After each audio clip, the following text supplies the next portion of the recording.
Et bonjour tout le monde, je suis très heureuse de vous retrouver en cette veille de pleine lune. L'occasion pour moi de venir faire un petit point suite à la vidéo précédente, une vidéo un peu plus longue qu'habituellement qui présentait les énergies de la nouvelle lune. On avait beaucoup évoqué ces énergies de printemps, ces énergies de révélation de secrets et surtout ce qui s'invitait, le travail qui nous est proposé tout au cours de cette période, c'est un travail sur l'équilibre, l'équilibrage de nos polarités intérieures, l'équilibrage de nos polarités aussi dans notre existence, de nos activités à l'intérieur d'une même journée, et de voir ce qui manque en fait, quels sont les manques, qu'est-ce qui fait que parfois on ne se nourrit pas et on se sent fatigué. Alors, j'avais envie de venir faire ce petit point avec vous en veille de pleine lune parce que c'est une pleine lune qui est un petit peu spéciale. Autant on avait eu la nouvelle lune avec l'arcane des tarots du monde et là cette fois-ci on continue le cycle avec l'arcane de tarot de la justice. Et c'est très intéressant parce que tout au long de l'année 2019, l'arcane du monde et l'arcane de la justice vont constamment se dialoguer et se répondre l'une et l'autre. Toujours en relation avec cette fameuse arcane du pendu, dont il est question tout au long de cette année 2019, ce pendu, l'arcane 12, qui nous donne évidemment le 3, donc avec l'impératrice, mais je dirais que l'impératrice, c'est une autre, d'ailleurs je la mets à l'envers, si je la mets à l'endroit ça va mieux, c'est une autre forme d'énergie qui va nous parler de la créativité. Le pendu, je trouvais que c'était plus intéressant parce que de focaliser sur cet arcane, notamment pour l'année 2019, parce que c'est vraiment là où on en est aujourd'hui, dans cette situation un petit peu latente d'observation, de tentative aussi d'émancipation, émancipation des cadres, émancipation dans sa propre vie, émancipation par rapport à soi-même également. On sent parmi les gens candidats à l'éveil ou sur le chemin d'éveil, en fait, une très très forte volonté de guérir leurs blessures, de s'émanciper une fois pour toutes, de se passer de ces schémas qui décidément ne fonctionnent pas très bien.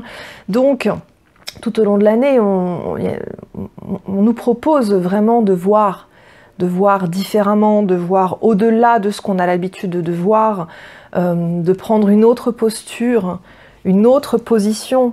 Le pendu, c'est ce qu'il fait, c'est les pieds, la tête en bas, il est forcé de voir le monde différemment. Donc voilà. Alors, pleine lune du 19 avril à 29 degrés de la Balance, c'est la deuxième pleine lune d'affilée en Balance. Évidemment que ça vient nous parler de l'équilibre. La Balance, on est vraiment en plus très clairement avec cet arcane de la justice, qui équilibre dans sa balance, mais qui tranche aussi, qui tranche sans cesse, qui fait des choix, qui décide, qui se positionne, qui choisit, qui se libère et qui vient avec son glaive peut-être trancher les liens qui attachent le pendu dans son espèce de cadre suspendu. Voilà. Alors, je voulais vraiment faire cette vidéo qui sera pas longue parce qu'il n'y a pas énormément de choses à dire, mais parce que à la suite de ma précédente vidéo, je me suis autorisée cette fois-ci de prendre le temps pour moi.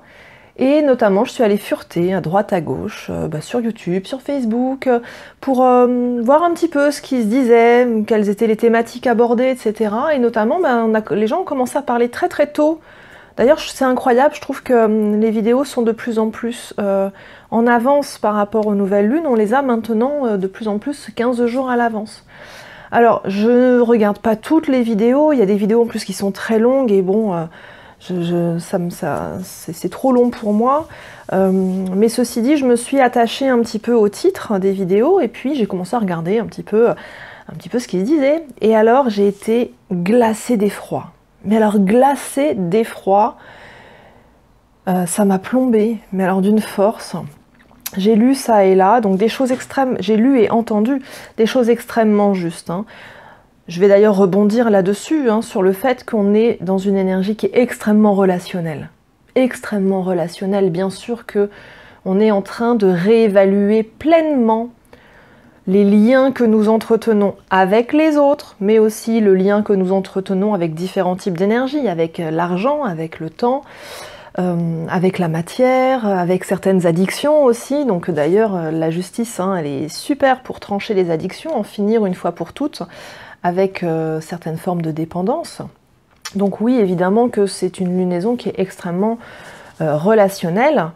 Et c'est important, là, à ce moment de l'année, de régler ce qui n'est pas réglé, en fait, de finaliser le travail qui a été commencé, voire d'entamer un travail qu'on n'avait pas encore commencé parce qu'on n'était pas encore allé explorer cette zone-là, mais on est toujours, je dirais, dans cette avancée d'épuration intérieure, de purification, de guérison, et plus on avance finalement dans notre travail personnel, plus les sujets que l'on aborde sont précis, pointus et parfois lointains. Donc oui, ça c'est important, et c'est important de se focaliser vraiment sur ce qui boite. Hein. Pourquoi on boite finalement? Qu'est-ce qui ne fonctionne pas? Qu'est-ce qui ne fonctionne plus? Là aussi, c'est vraiment une invitation à se régénérer, à se remettre en question. Pourquoi? Eh bien simplement parce que l'être humain, il est en changement constant. La vie coule en lui. La vie, c'est le changement.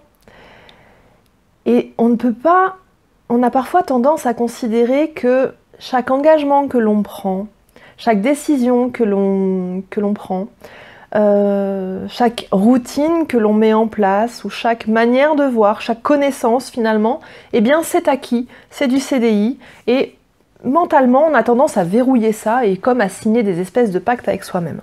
Sauf que nous on change, on s'élève, on grandit, on s'éveille.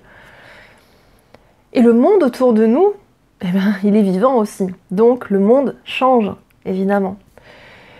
Et le souci, c'est que tous ces espèces d'engagements, ces espèces de contrats que l'on a signés, eh bien, ont besoin d'être réévalués parce que là, ça passe plus.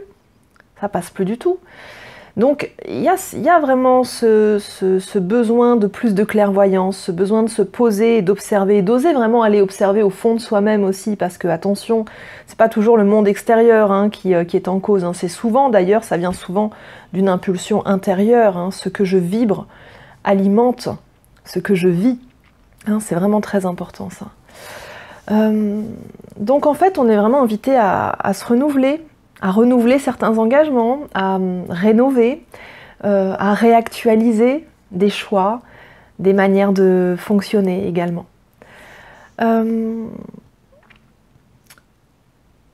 Et j'ai entendu vraiment des choses qui m'ont fait froid dans le dos à propos de cette pleine lune en Balance, où j'entendais un petit peu partout, à droite, à gauche. C'est une lune de rupture, il va y avoir énormément de ruptures dans les couples. Alors dans les couples sacrés, j'en parle même pas, je fais jamais, mais là je suis allée voir ce qui se disait pour les flammes jumelles et je me suis dit, oh mon Dieu, quelle horreur. Mais ça m'a même fait peur en fait, à un moment je me suis dit, ah non, la rupture, mais non, mais pas encore la rupture. Pas après cette rupture de tant d'années.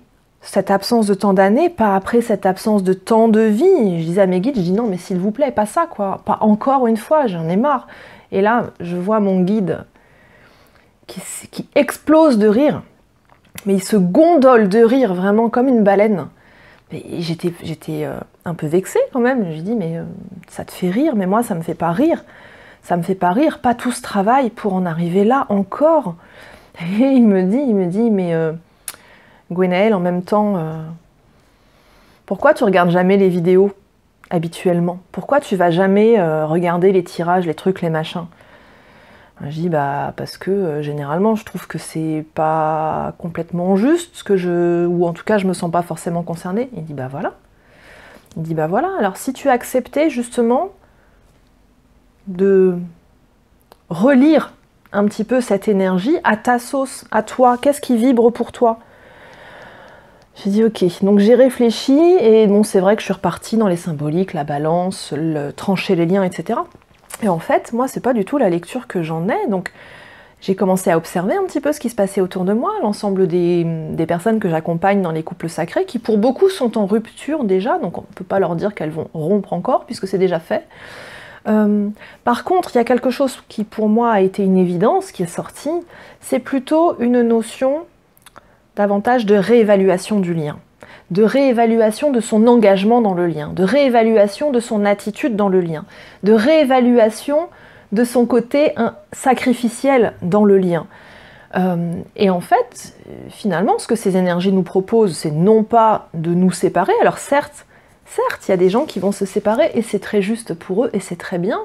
Maintenant, ça ne concerne pas l'ensemble des couples. Vous imaginez, sinon, si l'ensemble des couples venaient à se séparer, mais catastrophe, quoi.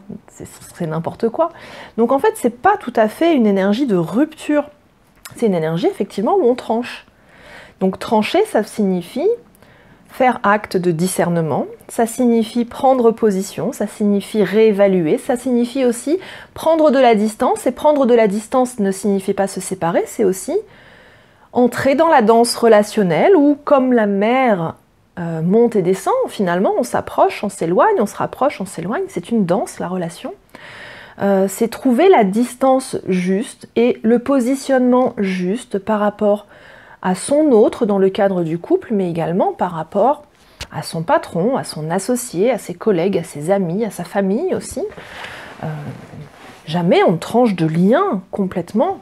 En tout cas, moi, je trouve que c'est une aberration parce qu'entre chaque être vivant dans une même famille ou dans un groupe, il y a toujours ce beau lien de lumière. Après, il peut y avoir autour des liens un peu plus toxiques qui viennent se greffer, des liens de prédation énergétique, des liens de codépendance également, voilà. Des liens de manipulation parfois aussi, donc là, c'est un peu plus gênant, mais l'idée, c'est pas du tout d'avoir peur de la rupture, on n'est pas en train de rompre complètement. On est en train de se détacher. On est en train de, finalement, se placer peut-être, j'espère, pour vous, au centre de sa vie. Et en se disant, voilà, dans ma vie idéale, comment ça se passe? Quelle est la distance juste avec les autres? Est-ce que dans ma vie idéale, le fait d'être sans cesse en servitude par rapport aux autres, c'est juste?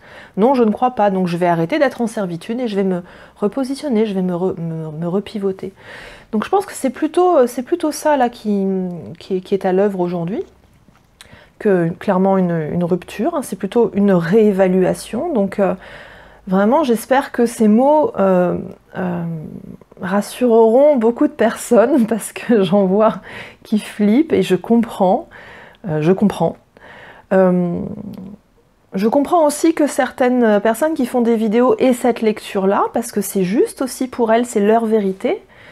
C'est leur vérité et c'est probablement la vérité de certaines personnes ou de la plupart des personnes d'ailleurs qui choisissent de les écouter et de les suivre ou de les lire.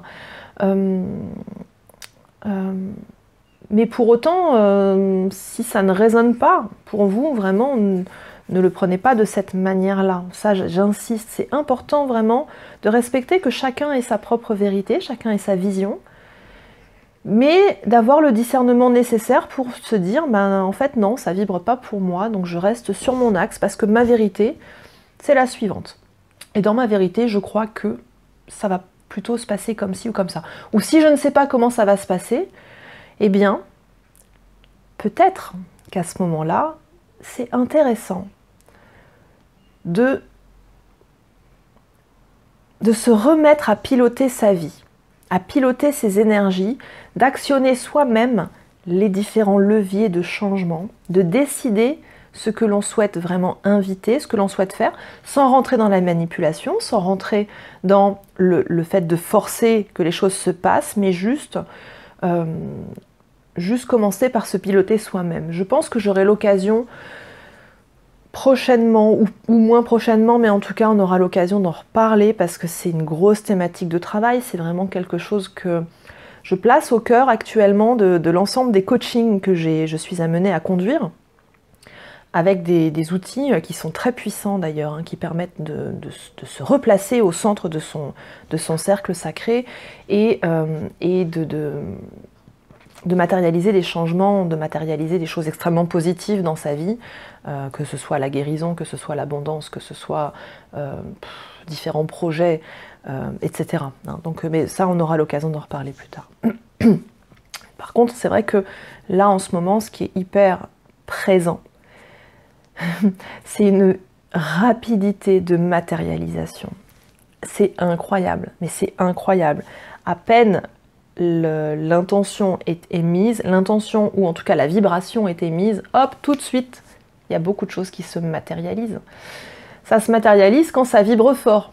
Donc, nos intentions, elles vibrent fort quand on est aligné avec nos intentions, quand elles sont clarifiées. J'en ai longuement parlé la dernière fois, hein, d'être bien au clair avec ce que l'on souhaite et ce que l'on demande. Et ne pas oublier que tout commence par la joie. Si vous envoyez des vibrations qui ne sont pas joyeuses, l'univers va vous répondre avec des situations qui ne sont pas joyeuses. Hein? Merci pour l'abondance. Merci pour l'abondance. Ah oui, bah l'abondance de quoi? L'abondance de larmes, l'abondance de problèmes. Qu'est-ce que ça vibre? Comment les guides vont vous répondre? Comment l'univers va se matérialiser? Donc en tout cas, il faut faire vraiment, je trouve, là en ce moment, très attention à la qualité de nos pensées. Et vraiment, moi j'ai invité vraiment cette routine chaque matin de me centrer et de me placer dans une énergie la plus lumineuse possible, la plus joyeuse possible. Et c'est vrai que ça change radicalement l'ensemble de l'expérience de vie sur tous les domaines. Alors je le constate notamment, surtout sur le plan relationnel, oui. Et alors sur le plan professionnel, les soins sont vraiment beaucoup plus lumineux en fait. C'était déjà lumineux, mais là c'est encore plus... Je sais pas comment... j'ai pas de mots pour exprimer ça. Mais c'est beaucoup plus scintillant. Hein. Donc faites attention à ce que vous vibrez.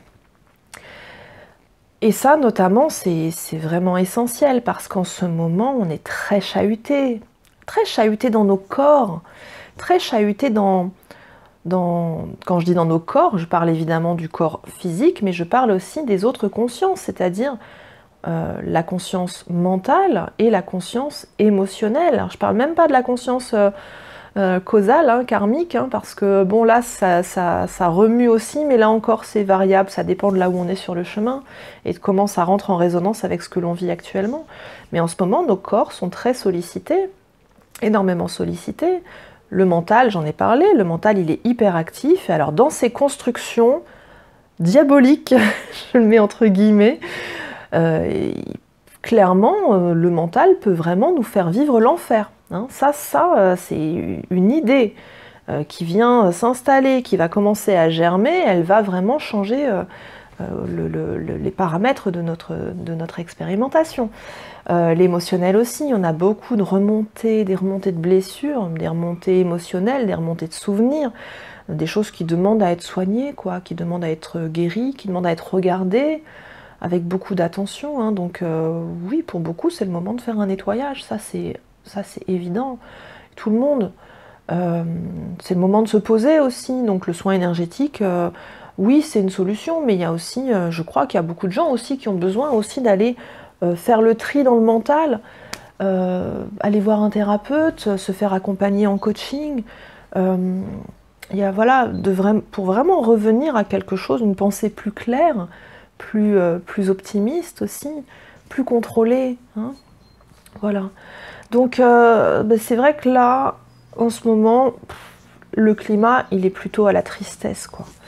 Hein, la tristesse, le sommeil agité. Beaucoup de gens témoignent faire des cauchemars qui n'ont ni queue ni tête d'ailleurs, alors que habituellement ils n'en font pas forcément.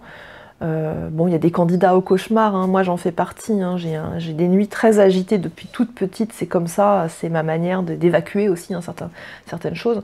Et puis bon, on dit cauchemar, c'est pas forcément des cauchemars, c'est fréquemment d'ailleurs des rêves très, très bizarres qui me réveillent. Mais bon, souvent il y a des messages aussi. Hein. Mais il y a des gens pour qui c'est pas une habitude et donc c'est assez anxiogène hein, finalement. Des troubles de l'appétit, ça j'en ai déjà parlé, on sait plus comment manger en fait, on sait plus. Alors entre je me gave de chips d'un côté, de l'autre côté je vais faire une cure que de haricots verts, mais dans mes haricots verts je sens que ça vibre pas. Bon ok, C'est transitoire en fait, hein. C'est transitoire. Essayez là aussi de porter de la conscience dans votre alimentation. N'en faites pas tout un plat, c'est le cas de le dire. Ça va passer. Hein, ça va passer. On est sur des énergies qui sont en train de remonter un petit peu. Là, ça s'apaise un petit peu. Bon, ça va encore un peu plomber, mais ça s'apaise un petit peu. Voilà, il faut comprendre que tout ça, c'est lié aux remontées de trauma. Hein. Les traumatismes, des traumatismes d'incarnation, des traumatismes de lignée, des traumatismes karmiques, beaucoup. Donc voilà, c'est un appel au grand nettoyage, mais je dirais qu'on a l'habitude depuis le temps. Mais c'est vrai que moi j'ai l'impression que plus de vagues, de lune en lune, j'ai l'impression que par moment on a des périodes où ça va en gradation, ça tape de plus en plus fort. J'en rigole, mais il y a vraiment des moments où ça me fait pas rire, hein, parce que je suis comme vous aussi, il y a des moments où ça plombe, c'est lourd, hein. Mais voilà. On est là rentré dans la semaine sainte, hein, donc la lune qui intervient le 19/4/19.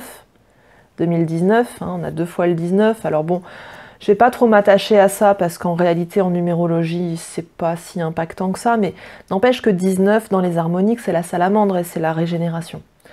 Donc déjà pour moi ça c'est un symbole quand même qui est fort. La régénération c'est laisser son ancienne peau derrière soi et c'est aussi un symbole de feu très fort, la salamandre. Elle se régénère par le feu sacré. Ah mais tiens, ça vous dit pas quelque chose, ça? Le feu sacré? Alors, je vais continuer là-dessus. Lorsqu'on additionne tous les nombres, tous les chiffres de cette date, 1 plus 9 plus 4 plus 2 plus 1 plus 9, ça nous donne le 26. Le 26, qu'est-ce que c'est dans les harmoniques? C'est le phénix. Le phénix, en plein dans le yin, qui brûle, il s'enflamme, il s'embrase pour renaître. Moi, je trouve ça assez intéressant quand même comme symbolique, le phénix. Et puis, bien sûr, après, le 2 plus 6, ça nous donne le 8, donc de nouveau, la justice. Alors, on va s'arrêter un petit peu sur cette notion, parce que c'est vrai que on a énormément de feu actuellement dans les énergies, au niveau astral aussi, astrologique, pardon, énormément de feu. On est bien toujours dans le bélier, hein, aussi, et on a quand même cette notion d'énergie très puissante. Et moi je l'ai traduit par vraiment ce triangle que l'on porte dans le 2e chakra, qui est vraiment le feu sacré, hein, qui est notre... les mots m'échappent, s'il vous plaît, aidez-moi à trouver mes mots. Le creuset, voilà. C'est comme si on avait un creuset dans le 2e chakra, avec de la lave en fusion, hein, et c'est en train de bouillonner, donc on a en ce moment une très très grosse énergie de créativité qui est assez intense. Faisons-en bon usage, parce que dans cette créativité, il y a vraiment beaucoup de belles choses qui peuvent émerger. Gros appel à la créativité de toute façon en ce moment, c'est ce que tous nos guides en fait nous hurlent à chaque instant, créer. Créer, qu'est-ce que c'est? C'est quand j'ai une émotion qui me traverse, il faut que je la transmute, il faut que je la matérialise en quelque chose.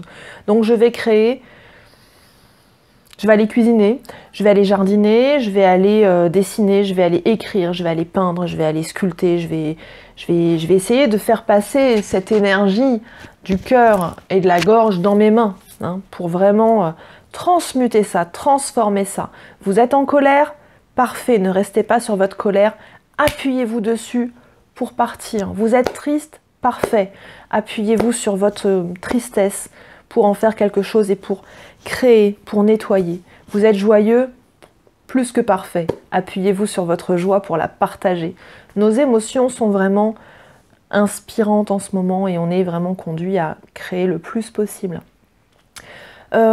Qu'est-ce que j'ai d'autre à dire avec ça? Je pense que là c'est bon, donc on est vraiment dans cette symbolique christique, hein, de mort-renaissance, puisque nous allons célébrer le jour de la pleine lune, le vendredi saint, donc l'ascension, la montée du mont Golgotha par Jésus, le chemin de croix, et puis donc sa crucifixion plus exactement. Et puis, bien à partir de dimanche, lundi, les cloches, en tout cas lundi, les cloches sonneront à pleine volée pour annoncer la résurrection, la renaissance. Le phénix va renaître de ses cendres. J'en ai terminé avec cette vidéo pour aujourd'hui. Je vous remercie du fond du cœur d'être là, toutes et tous. Lundi, ce sera aussi l'occasion de souffler une bougie, de fêter les 3 ans de cette chaîne. 3 ans d'amour, 3 ans de rencontres magiques, 3 ans d'échanges, 3 années qui donnent envie d'encore plus de rencontres, d'encore plus d'échanges, d'encore plus de partage. Merci à tous, vraiment. Je vous embrasse très fort et je vous souhaite un merveilleux week-end de Pâques, une belle renaissance, une très belle pleine lune. Prenez-la dans vos mains, mettez-la dans votre ventre, dans votre cœur. Hein. Les énergies vous accompagnent et soyez confiants dans le fait que tous ces inconforts sont transitoires et qu'ils sont là pour le mieux parce que tout est juste, toujours.